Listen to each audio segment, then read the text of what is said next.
उनसे पूछा गया कि साहित्य का क्या अर्थ होता है, मायने क्या है, तो उन्होंने कहा साहित्य समाज का दर्पण है। और उन्होंने कुछ इस तरह से मुस्कुराया कि इनको लगा कि शायद इन्होंने कुछ गलत कह दिया।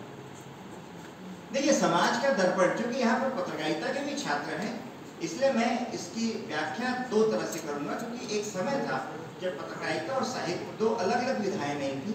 साहित्यकार ही पत्रकार हुआ करते थे और पत्रकार ही साहित्यकार हुआ करते थे। तो बात जो प्रेमचंद की चलती है, तो प्रेमचंद जी का कालखंड और महात्मा गांधी के राजनीतिक सक्रियता का काल दोनों समकालीन है। महात्मा गांधी 1900 से लेकर 1933 तक सक्रिय राजनीति में रहे। सबको पता होगा, पुणे पैक्ट हो जाने के बाद जब उनका डॉक्टर भीमराव अंबेडकर से चर्चा हुई कि आप अछूतों के लिए क्या करेंगे, तो उन्होंने कहा कि अपने सक्रिय राजनीति से संन्यास होकर जीवन भर अछूतोधार के कार्य में लगूंगा, और वृद्धाश्रम में उन्होंने ये कार्य प्रारंभ किया। प्रेमचंद जी का भी अवसान 1936 में होता है। उनका भी रिटायरमेंट ये जगह देखा जाए साहित्य से तो 1936 है। इस दृष्टि से गांधी और प्रेमचंद दोनों दो विधा के एक ही काम करने वाले महापुरुष हुए। एक जो भौतिक दृष्टि से आंदोलन किए और समाज में एक परिवर्तन का कारक बने। इस देश को स्वतंत्र कराने के लिए उन्होंने जनता को जोड़कर, समाज को जोड़कर एक ऐसा आंदोलन खड़ा किया जिसने अंग्रेजों को भारत को स्वतंत्रता देने के लिए और भी तमाम परिस्थितियां थी, लेकिन भारत का जो आंदोलन था वो भी उसमें एक बहुत महत्वपूर्ण कारक था। तो एक भौतिक आंदोलन जो महात्मा गांधी ने प्रारंभ किया, उसके समानांतर प्रेमचंद ने एक बौद्धिक आंदोलन भारत में शुरू किया। और वो बौद्धिक आंदोलन क्या था कि भारत के समाज की कमियां क्या हैं, उसकी कमजोरियां क्या हैं। और ऐसा नहीं कि प्रेमचंद जी पहले व्यक्ति थे जिन्होंने ऐसा किया, ये तो हम गौतम बुद्ध के काल से देखते आए हैं। फिर भक्ति काल का एक बड़ा 200-250 साल का एक कालखंड चला। उसके बाद राजा राममोहन रॉय से लेकर हम विवेकानंद तक हम एक कालखंड देखते हैं जिसमें समाज की व्याधियां, कमजोरियों को समाज को दिखाना और उसको सुधारने का एक प्रयास, एक उसकी प्रक्रिया प्रारंभ होती है। लेकिन इन लोगों ने धार्मिक और आध्यात्मिक दृष्टि से अपने कार्य को समाज तक ले जाने का किया। प्रेमचंद जी ने एक धर्मेतर, एक साहित्य की रचना करके उन्होंने समाज की विकृति, समाज की कमजोरियों को लोगों तक ले जाने का प्रयास किया। और इसीलिए उनके नायक समाज का हर वो वर्ग का रहा जिसको उसके पूर्व के जो साहित्यकार थे वो उतना महत्व नहीं देते थे। तो इसलिए मैं महात्मा गांधी के और प्रेमचंद जी के दोनों के काम को भारत के स्वतंत्रता आंदोलन से जोड़कर देखता हूं, और कई जगह हम दोनों की कनेक्टिविटी भी देखते हैं। जैसे जो बात मैंने कही कि प्रासंगिकता क्या है, क्या साहित्य केवल समाज का दर्पण है? हिंद स्वराज एक पुस्तक महात्मा गांधी ने 1909 में लिखी, और हिंद स्वराज में महात्मा गांधी स्वयं बने संपादक और स्वयं बने पाठक। संपादक ने पाठक ने प्रश्न किया और संपादक ने उत्तर दिया। और पहला ही प्रश्न का उत्तर देते हुए महात्मा गांधी पत्रकारिता के 3 उद्देश्य, मैं ऐसा मानता हूं कि यहाँ पत्रकारिता के विद्यार्थी बैठे हैं,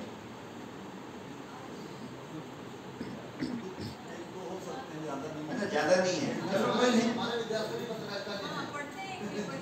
ऐसा ना।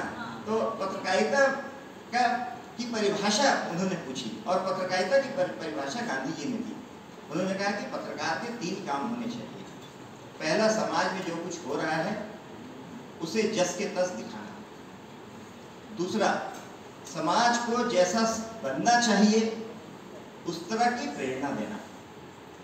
और तीसरा, समाज में जो गलत हो रहा है वह गलत करने वाला कितना ही ताकतवर आदमी क्यों ना हो उसकी आलोचना करना। अगर पत्रकारिता के ये 3 उद्देश्य हैं तो साहित्य के उद्देश्य इससे अलग कैसे हो सकते हैं? तो अगर समाज में जो कुछ हो रहा है अगर उसको साहित्य दिखाता है तो साहित्य का यह भी काम है कि समाज को जैसा होना चाहिए वह भी साहित्य बताए। आज आपने जो पंचपरमेश्वर का नाटक खेला, इसका अर्थ क्या है? गांधी से क्यों कनेक्ट कर रहा हूं? हिंद स्वराज की बात मैंने क्यों की?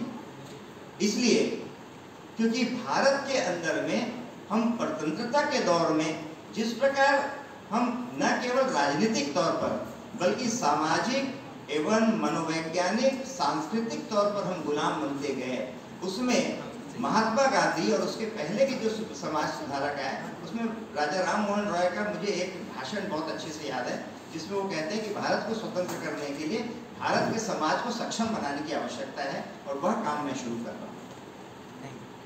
उसके अंतिम कड़ी में गांधी ने जो स्वदेशी का जो नारा दिया और जो हिंद स्वराज में जो स्वदेशी को लेकर उन्होंने बात कही और उस हिंद स्वराज में वकील को कैसे होना चाहिए, न्याय व्यवस्था को कहने में, कितने लोग होंगे जिन्होंने हिंद स्वराज को पढ़ा होगा?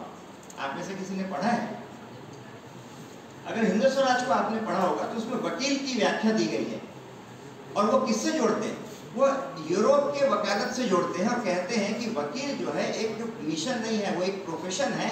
वह जमींदार एक राजा को भी चूस के निरंक कर सकता है।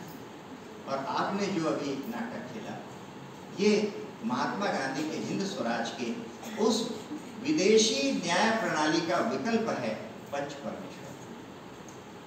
यहाँ पर न पैसा लगा न वकील लगा, केवल 5 लोग और ऐसे लोग चुने गए जो उसका मित्र है। दोनों चुने गए, वो दोनों उसके मित्र हैं, लेकिन जब कुर्सी पर बैठता है, समाज के बीच का आदमी जब कुर्सी पर बैठता है तो वह यह नहीं देखता कि कौन मेरा मित्र है और कौन मेरा शत्रु है। मन की गवाही से, अंतरात्मा की आवाज से वो जो निर्णय लेता है, ये हमारे देश की प्राचीन न्यायिक परंपरा रही है और हम उसको भूल गए। अंग्रेजों के बनाए हुए जो न्यायिक परंपरा है, इस कारण हमारे देश की जो समस्याएं हैं उसका समाधान प्रेमचंद देते हैं कि पंच परमेश्वर ये न्यायिक प्रणाली हमारे देश की न्यायिक व्यवस्था को ठीक करने की एक व्यवस्था हो सकती है। ये साहित्यकार बताता है। प्रेमचंद ने यह बताया कि न्यायिक प्रणाली की व्यवस्था यह होनी चाहिए और बाकी समस्याएं कम कहाँ होती, समस्याएं खत्म कहाँ होती। हम कहते हैं कि हर चीज प्रासंगिक है। हम अगर महाभारत भी देखते हैं तो उनकी कथाओं से ऐसा लगता है कि बदला क्या है, समस्याओं का स्वरूप बदल गया है लेकिन समस्याएं तो वही हैं। प्रेमचंद जी को अगर आज हम स्मरण करें तो 1925 में स्मरण करने के 2 और कारण हो सकते हैं। ये 2 उनके उपन्यास हैं जिनकी 100वां वर्ष ये है, एक तरह से शताब्दी वर्ष कह सकते हैं, जिसमें एक उपन्यास है रंगभूमि और दूसरा उपन्यास जो उन्होंने महादेवी वर्मा की पत्रिका चांद में श्रृंखलाबद्ध लिखना प्रारंभ किया, वो भी 1925 से किया। उपन्यास के रूप में उसका प्रकाशन 1927 में हुआ और वो है निर्मला। और दोनों की समस्याएं क्या है? रंगभूमि की समस्या, एक गरीब व्यक्ति सूरदास, अंधा है,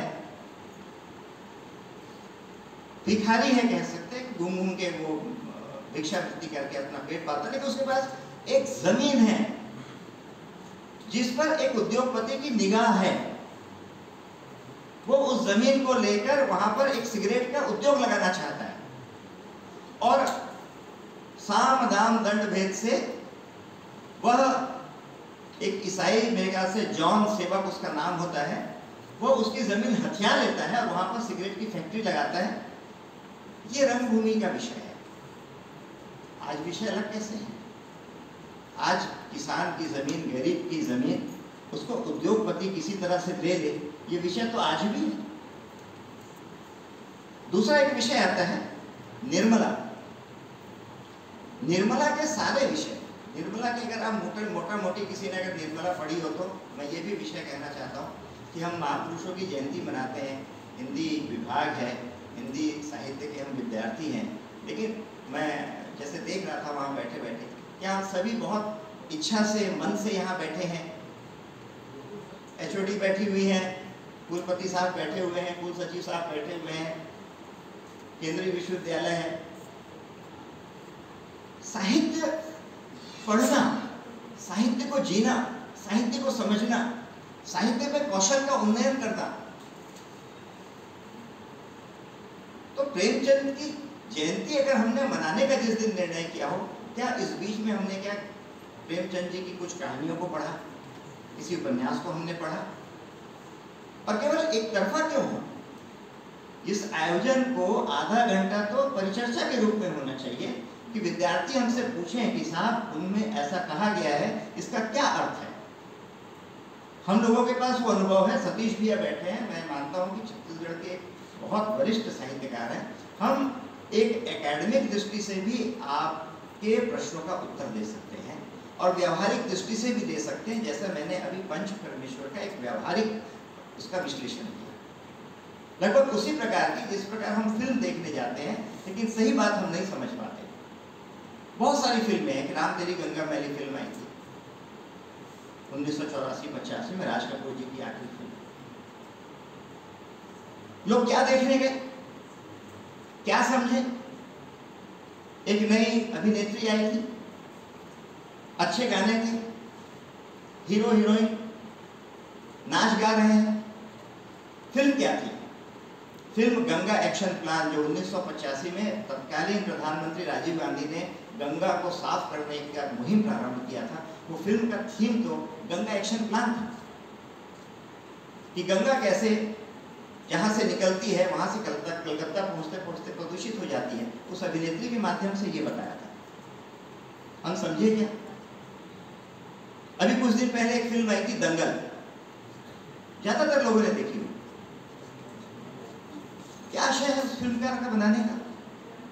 लड़कियों को कुश्ती करते हुए बताना। अरे वो तो कर रही हैं, फिल्मों में दिखाने की उसकी आवश्यकता क्या है? वो तो पेपरों में छप रहा है, मेडल जीत रही है, सब कुछ हो रहा है। फिल्म में दंगल के पीछे की मानसिकता क्या है, वो दिखाना क्या चाहता है, वो हमने पकड़ा क्या? अगर जिन्होंने भी दंगल फिल्म देखी होगी तो दंगल फिल्म के दो पार्ट हैं। एक पार्ट उसका पिताजी मिट्टी का अखाड़ा बनाकर परंपरागत पद्धति से उसका शिक्षण करता है, उसका प्रशिक्षण करता है, और उसके सानिध्य में वह लड़की, उसकी बेटी, सीढ़ी चढ़ते चढ़ते राष्ट्रीय चैंपियन बन जाती है। इंटरवल हो जाता है। उसके बाद फिर एक विदेशी पद्धति से बहुत सारे उपकरण लगाकर एक नेशनल ट्रेनिंग इंस्टीट्यूट हमने खड़ा किया। वो लड़की वहां जाती है, वहां जाकर उसका धीरे धीरे पतन शुरू हो जाता है। और फिल्म का अंत कहां से होता है कि उसके पिताजी के सिखाए हुए दांव पेच से वह कॉमनवेल्थ में गोल्ड जीतती है और जीतने वाली पहली महिला पहलवान होती है। फिल्म का थीम क्या है? फिल्म का थीम है भारत की स्वदेशी प्रशिक्षण पद्धति बनाम विदेशी की मशीनीकृत प्रशिक्षण पद्धति के बीच की तुलना है। तो हम पुस्तक पढ़ें, साहित्य पढ़ें, कविताएं पढ़ें और हम उसका अर्थ ही न समझें और उसके सही मायने में उसका अर्थ न समझ पाएं, तो मुझे लगता है कि इसका भी एक कौशल, ये भी एक स्किल है। इसकी केवल मशीनों से नहीं कर सकते, बौद्धिक स्किल भी है। तो आज हम जो बात कर रहे हैं प्रेमचंद जी की, तो प्रेमचंद जी के साहित्य में जो बात होनी चाहिए वो गांधी से कैसे कनेक्ट होता है, वह दंगल फिल्म में भी है। स्वदेशी पद्धति, हमारा जो प्रशिक्षण प्रणाली हमारी जो है वह विदेशियों से श्रेष्ठ है, ये हिंद स्वराज में गांधी जी लिखते हैं। प्रेमचंद भी उसी स्वदेशी के भाव को लेकर साहित्य की रचना करते हैं। वह गांव के लोगों के विषय उठाते हैं, वह गांव के जो सबसे निम्न वर्ग का व्यक्ति है सूरदास, उसको अपने उपन्यास का नायक बनाते हैं और वो एक स्वदेशी बौद्धिक आंदोलन की शुरुआत करते हैं। इन्हीं के साथ साथ मुझे लगा कि किसी ने, मेरे ख्याल से भैया ने ही एक विषय रखी, गुरु घासीदास जी की, कि उन्होंने यहाँ पर निम्न जातियों का एक वो शुरू किया। आप देखेंगे 1920 का दशक, जिसमें प्रेमचंद जी ने सर्वाधिक उपन्यास लिखे। 1920 से 1930 तक उन्होंने सर्वाधिक उपन्यास लिखे, सर्वाधिक कहानियां लिखी। ये दौर कौन सा है? ये डॉक्टर भीमराव अंबेडकर का दौर है। ये मंदिर प्रवेश आंदोलन का गुरु दौर है। गुरुवायूर में मंदिर प्रवेश आंदोलन चल रहा है। तो समाज में जो कुछ घट रहा है वह साहित्य में आएगा। तो समाज साहित्य का दर्पण है। समाज साहित्य का दर्पण है। साहित्य उसको देखकर अपनी रचनाएं लिखता है। लेकिन साहित्य क्या है? साहित्य कला की वो विधा है जो समाज की चेतना जगाए।